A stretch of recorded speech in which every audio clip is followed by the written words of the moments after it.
Hey guys, welcome back to Charlie's Garage. We're replacing a fog light in a 2018 Jeep Cherokee.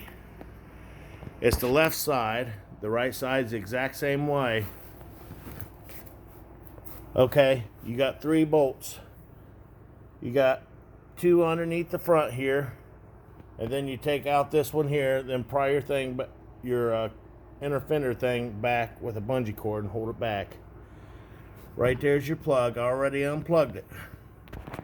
Now to get this plug out, you want to put a pair of needle nose on it right like this. Let me see if I can get in here so you can see it.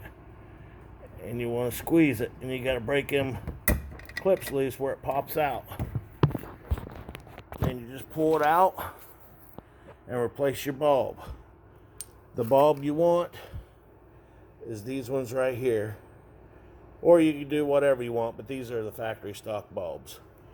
But you take your wheel off, and it makes it a lot easier. Another note, you see these covers right here? Don't try to take them off because you'll break those tabs, and you're going to have a mess. All you got to do is 3 bolts. 2 underneath the bottom here, and then there's 1 right here. And then just pry that back and use a little bungee cord or something to hold it back. And then you get in there, put your plug in, your new bulb, and done. But when you get a new bulb, I'll tell you something here too.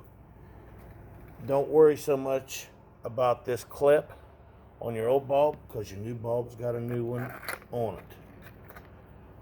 And you just snap it right in, put your plug in it, and you're done. Put your 3 bolts back. I'm trying to make this a lot easier for people so they don't get upset and think they have to take it to a shop, because you can do this yourself. It's a lot easier and cheaper. Thanks for watching. This is Charlie's Garage.